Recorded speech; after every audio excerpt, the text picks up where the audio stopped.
this is Chantél Thompson from Sweet Job Spot, and I'm here with Lorna Rasmussen, who's the author of The Absolute Best Way in the World for Women to Make Money. Hi, Lorna. Hi there, Chantél. Nice to meet you. Nice to see you again. Yeah. So tell us a little about what prompted you to write this book.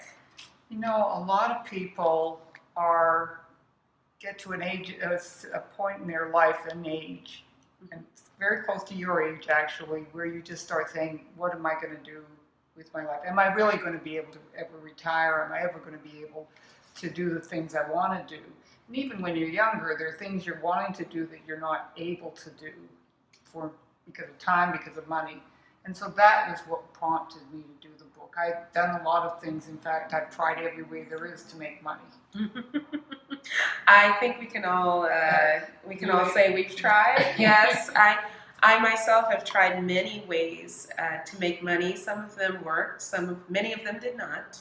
And so when I came across you and your book, I actually met in person at a networking event because I thought networking was a great way to meet people and make money. And I always tell people, you should be networking, even if you have a job, whether you want to have a job or your own business. Networking is great because it gives you the opportunity to meet more people, to help other people, as well as to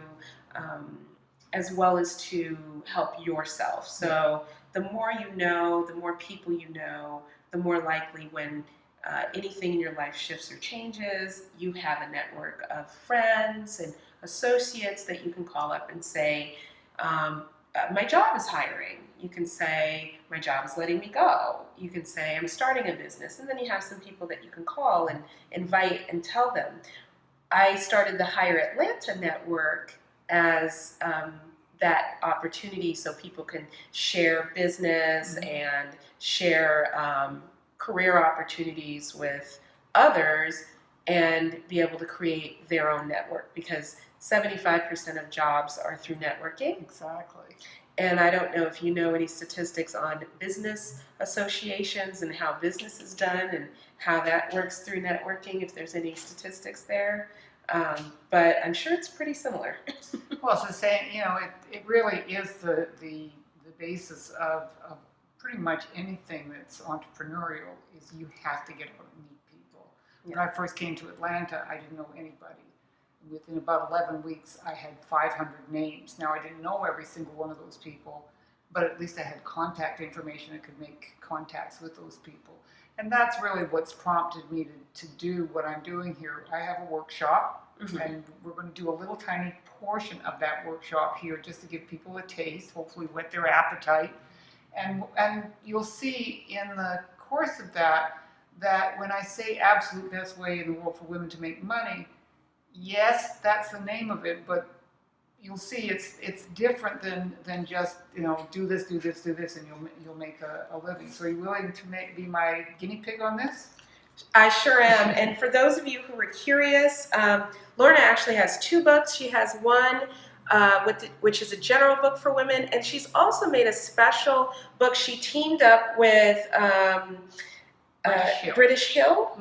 That's the co-author of the book, to make the absolute best way in the world for African American women to make money. So I think that's really exciting, and we will have some information on that later.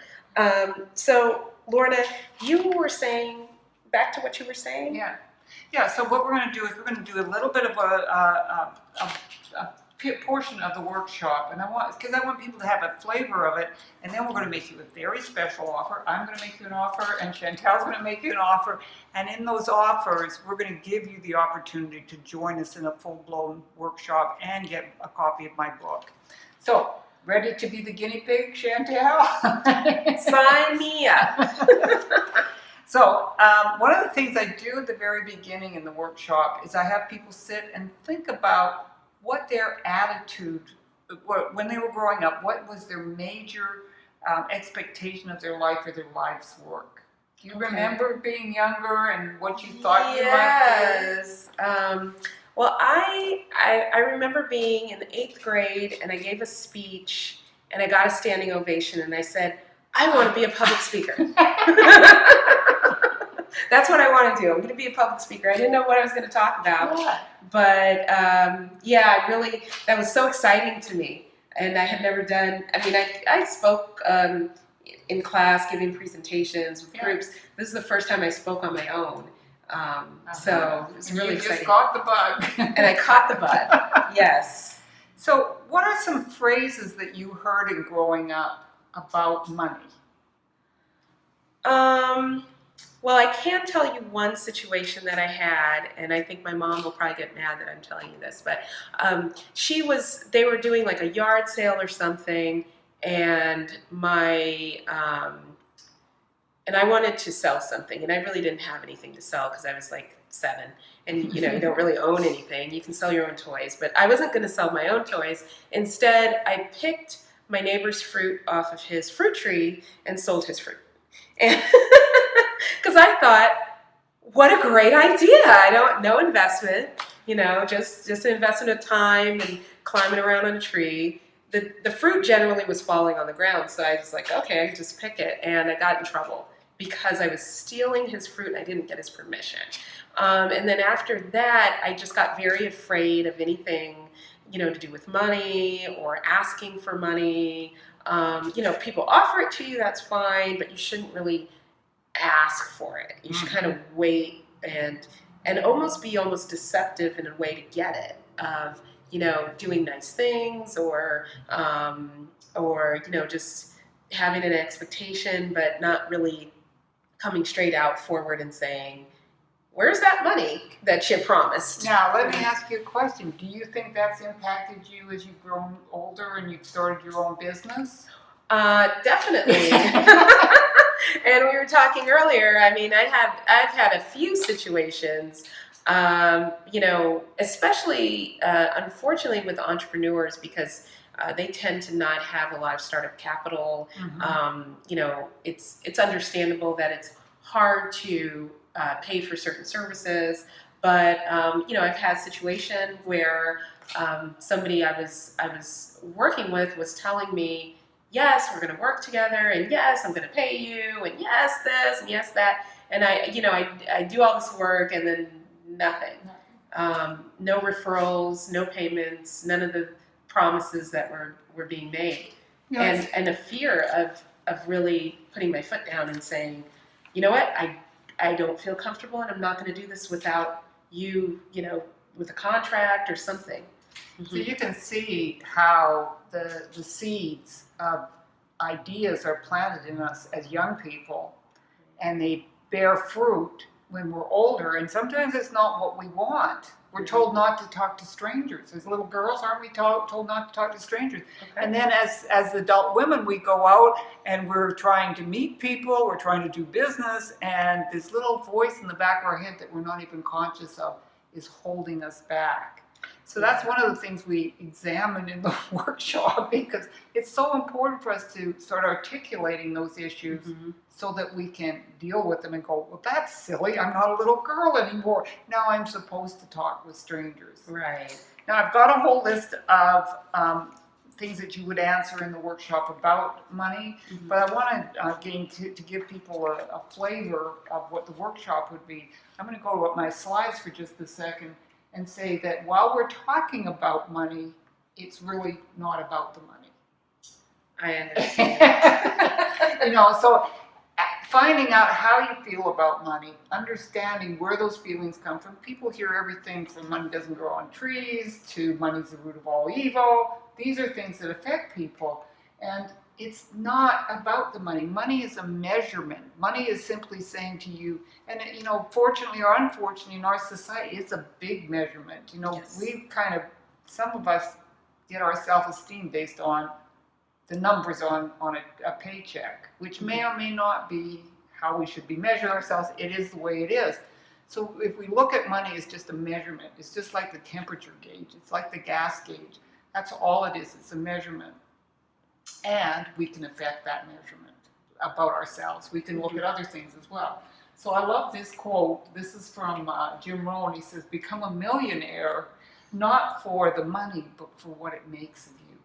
how do you have to be in order to be a millionaire? You know, somebody just walking in off the street and starting to do something is likely not to be a millionaire. If you look at millionaires and what they do something special, and they do it over and over again. There are millionaires that have lost everything and they've gotten it all back. Why? Because they didn't lose what was intrinsically in them as personalities.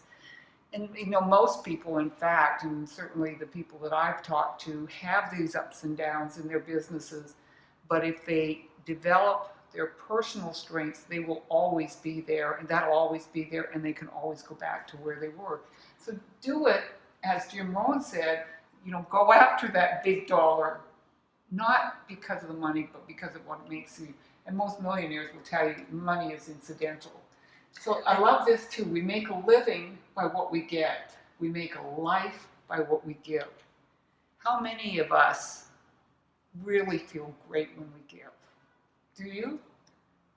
Yes, I do. Especially because when you give something that you think is of real value to somebody. One time I was reading something, or I was in a seminar, and the person had said, when you give, make sure you give something of value. Don't give somebody, a lot of people give to Goodwill and they give their old tattered clothes, and they think, oh, well, I'm helping. But when you're really truly giving, you're giving something that helps other people. It helps them with whatever they want. It's not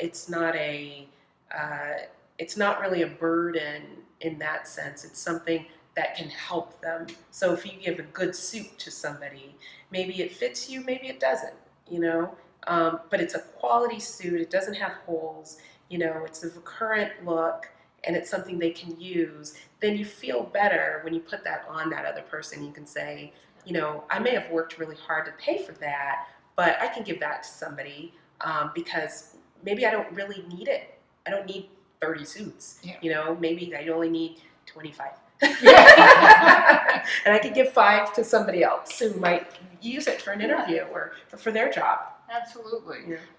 It's when I ask people how many of you really like to help other people, the vast majority of every room I've ever asked that question and put up their hands. So that is a motivator for people. Money, again, we're going to go back to money. Money is a way to give more.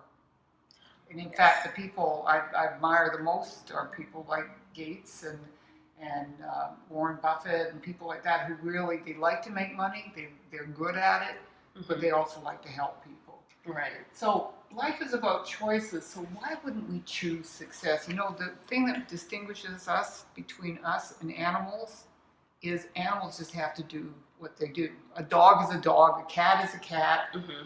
That's what they do. They can't choose one day, I'm a dog, but I really would rather act like a cat. They can't do that. In fact, if they do it, they'd go on YouTube and become stars, right?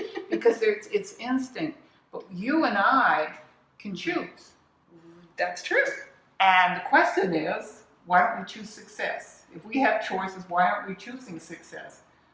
People give up opportunity for security when in fact security is a myth. And that is the truth. One of the things I was talking about in my Facebook was becoming layoff proof. I'm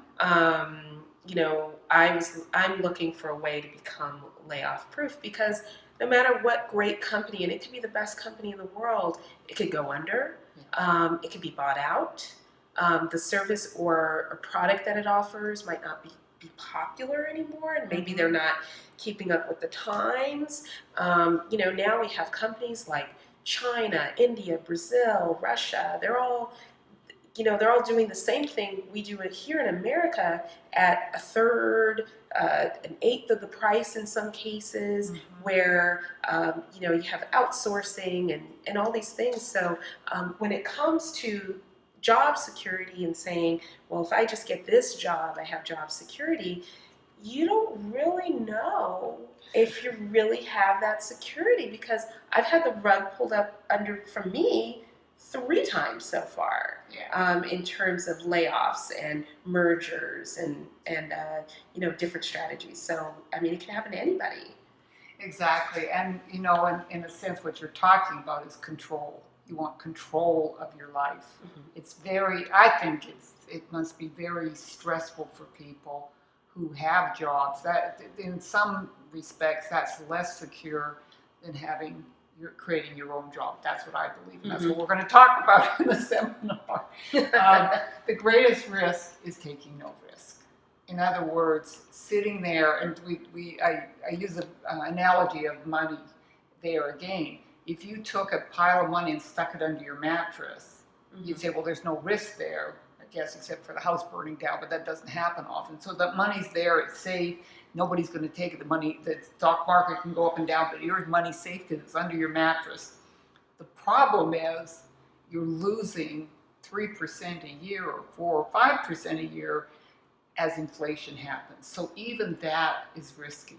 And life is basically risky. And I think, people having have a challenge with risk, but sitting there and taking no chances is just as risky as taking chances. So we're going to give you a couple more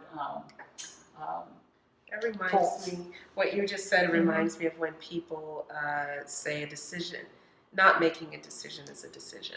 Absolutely, absolutely, and that's all connected with risk. This is my favorite quote. Helen Keller said, "Life is either a daring adventure or it's nothing at all." I mean, how many of us are sitting there having this really boring life and not take? And we're going to talk in the seminar about taking risks, how to take risks that aren't risky, how to make a change in your life that really is a reflection of who you are, but not making it such that you're, burning all your bridges. And I think that's hard for some people. Right. For others, it isn't. Les Brown says, "Leap and your wings will appear." For people, we're on the 26th floor here. We could leap, but I don't think I would trust that my wings would come fast enough. But I agree with Helen Keller. Wings to heaven. Yeah, wings, exactly. We get wings, but they wouldn't be the ones. So if life is about a choice, how do we make those choices? Why do we make the choices that we do? And I'm sure there's people sitting here hearing this, and in the seminar, I know it happens where people going, yeah, why did I choose to do that? And what you realize is a lot of your choices weren't choices at all because you didn't know what you were choosing between. And then finally, how do you make better choices? And that's kind of taking us into the heart of the seminar. I'm going to do one other thing, and that's to talk about the wheel of life. Okay. And I've given you a wheel of life here, yes, so we're going to have Chantél going to be our guinea pig here. Let's see, where's my wheel of life? I have it down. It's right here. So a wheel of life is, and this again, it's an analogy of life, and we're talking about having a big, round, solid wheel to roll down the highway of life smoothly and effortlessly. Sound good? Yes, it does. So let's see the condition of your wheel right now. So we've got the brim, and out in the middle is obviously the middle of the, whoops, what am I doing here? In the middle is you. And the reason you're in the middle is because we're going to do an evaluation of you in this.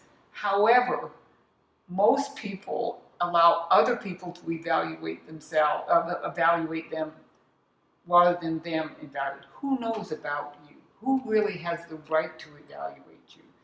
So many people saying you're not up to snuff, you're not, the yearly evaluation at your job, all those things are evaluations of people who really don't know about you. So we're putting you in the middle. Okay. And as you go out each spoke, you'll see that there's a number 10 at the edge. And these are into areas of life. So you've got physical and health, mental, educational, family, home, social and cultural, spiritual, ethical, financial, and career. So around each of these spokes is an area of your life. And then, as I said, out at the edge is 10. So in the middle is 0. 10 is the top. So if, for instance, in physical and health, and I'm not going to say this is me here, but that would be where I put physical and health. Actually it's a little lower nowadays. But that would be at about a number 5. Maybe I don't feel great about my weight. I'd like to lose some more weight. I'd like to exercise more. And so I'm going to evaluate. So I want you to do this quickly, not hardly think about it. Just go around in each of these spokes and mark a mark on that spoke where you think you are. Mental and educational, family and home, spiritual and ethical, social and cultural, financial and career. All right. So you just put a little mark. Financial and career, I would say, it's kind of dicey right now. Social and cultural. I am meeting more people. I like that. Yeah. Spiritual and ethical. I've been spending a lot more time on my spiritual health, so that's good. Family and home, I would say, I don't have any major problems, but I'm not that close physically with my family, so it's kind of low. And mental and educational, well, I just received a very special grant from the Workforce Innovation and Opportunity Act. I can get up to $8,000 in monies towards education. So I would say I'm pretty high with that. So okay, excellent. So now you've got your marks, just like we have up I here. don't know if you guys can see this. So what we're going to do is we're going to connect the dots, just like you did in school. Okay. Connect the dots to look at your wheel. Now, as you can see my wheel here, my diagram, it's kind of flat on one side. And that's mostly in the financial and career end. And because of that, do you think this wheel is going to go down the highway nice and smooth? No. Not likely. And yours is a little amoeba shaped, isn't yeah. it? Mine kind of looks like I don't know, just blocked. So this now is our opportunity. What we have is a picture of who we are right now. This is us right now. So the question is, if everything goes exactly the way you want it to, this is the caveat, because for most people they go, oh, I hope this will happen, but we're going to say, no, everything's going to go exactly the way you need it to. You're going to have the time, you're going to have the money, you're going to have the energy to do anything you want. Where will you be in 5 years' time? Okay, so where will these numbers be? Yeah, where will those?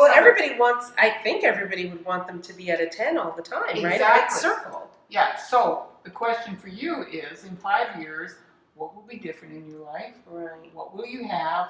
What will you be doing? Where will you be traveling? Who will you know? Right. And you want to do it in terms of each of those areas. Now, this is more than what we can do right this minute. Right. But let's just take your family. The biggest challenge for you is your family is distant. Yeah, right? far away. Far away. So what in 5 years will be happening in that area? What would you like to have happen in that area? Well, I would like to see them more often. I'm not sure I want to move back home. But in terms of at least being able to visit a couple times a year, have them come and visit, maybe meet at a neutral point every once in a while, something like that. Yeah. So if we put those down, what eventually, and we're going to talk, Dean, this is what we're doing in the workshop, we'd eventually have to figure out one issue, I would say at least, and that is, where do you get the money to do that?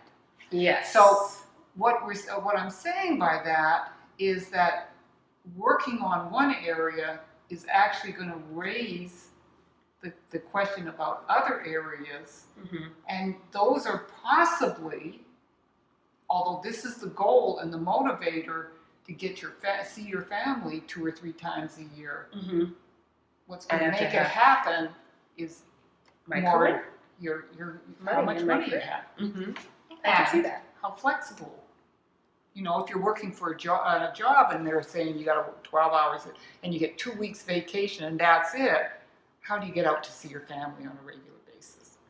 That is true. It can be tough. Yeah. So I'm going to just end our little example here by telling you a little bit about me. Awesome. And what happened for me. Thank you. Because I want my goal in life right now, I have the money I need to do the things I want. Right, and you're going where? I'm going to Retiring Costa Rica. I am moving to Costa Rica. I have a beautiful 2.5 acre spread there. We've got a little casita on it that we've added on to, and my husband's an architect, so he's going to build us a beautiful house, and first we're building a swimming pool. That's number one. But I have the choice to do that, and I'll be traveling back and forth to the States and to Canada, where my family is. We'll probably be spending a good portion of the summer up in Canada because it's absolutely beautiful there. Costa Rica is this weather right now that we're having beautiful weather in Atlanta. So what my goal now is, my motivators are different. When I started out, and I was in my early 40s when I started, really changing my life. And I changed my life by having information like the information I'm sharing with people. That was the first thing. And then with that information, I was able to make some huge changes and shifts in my life. And the first shift that I made was time with my family. When I first started, so it was about choosing a career that would allow those kinds of things to happen. Exactly like what we talked about with you. I hadn't seen my twin sister in 4 years. Wow. Which was a long time. She was way up in Canada. I'm way down in Atlanta. It was an unbelievably expensive trip for me at that time. Because of the choices I made, because of the decisions I made, we actually got to a point where we saw each other once a month. Wow. Yeah, that's So a big difference. It's a huge difference. And the other thing that happened was I took money out of my life as an issue, as a huge issue that everything seemed to be revolving around it. And even though I've had major challenges in my life, I've had illnesses, I've had my house burned down, my house flooded, not in different times, but it's some real challenges that would have put me under if I hadn't made the decision that I made. Right. So I am absolutely committed to helping other people make the right decision. Now, you can guess that a person who writes a book called The Absolute Best Way in the World for Women to Make Money is opinionated. To say the least. Yes. To So say it's the best, yes. I have an opinion, but what I really want to do is I want to give people some tools that they can use to make the decision that's right for them. I don't want everybody to, because it's not right for everybody to do what I did, but I want everybody to understand the kinds of decisions that they're making or not making. Decision is a decision whether you make it or not, or somebody makes it for you. And to me, it's about empowering. And that's why I'm doing it, especially for women. Guys can listen. You can share it with your men. That's not You can watch it with your husband if you want, ladies. Yeah, because it is applicable to anybody. However, my soft spot is for women because I think women particularly have challenges with looking out after themselves. That's true. You know, I know the glass ceiling is getting cracked every day. But one of the things I really do see still is, you know, it's a hard climb to the top, and the people who have made it up there often make a lot of family sacrifices to get there. And a lot of people are just not interested and not willing to make those kind of sacrifices because that's the very reason they want to be up there. So if you have to sacrifice your kids to get to the top, then once you reach the top, you know, there's not going to be the same level of appreciation because, you know, they might feel a little resentful that, well, you did all this for us, but now we never get to see you. And, you know, you want that relationship. That's why you're doing it, because you want that good relationship. Well, and I think women are also kind of pulled in both those directions, and it's very hard for some women to even, they feel they have to make a choice. Yes. It's either this or it's that. I can't. And there's, you know, there was, when I was going into my young adulthood, there was a concept that women could have it all. And women can have it all, but we have to take a different approach to having it all because oftentimes those things are in conflict with one another. And we're going to do some work on that as well. In the workshop, right? In the workshop. Yeah. So we really, you know, really are going to address a lot. So here's my offer my special offer, and then you can make yours. We're going to offer you not only a copy of the workbook that Chantél is filling out there, and this is a workbook that you'll be able to download. I'm going to give you that as a special offer so that you can follow along as we're doing the workshop. It's going to be online, so everybody can, in their jammies or whatever. Right. And then what I'm also going to do is I'm going to give you a copy of my book. So you're going to get, and you can choose the book for African American women or the other, which is more general. And in doing that, you'll have, basically, it's a kind of a novelette of two women, both cases, two different women, who go through a process very similar to the one we're taking you through, so you can kind of see how it works and be prepared to kind of relive the seminar. So that's what we're going to do. And that sounds great. So for those of you that are interested, we are going to have it on the Sweet Job Spot website. It's going to be sweetjobspot.com/money, and you can sign up and get registered for the live webinar, and we'll have all the information there on the website for you. see you then.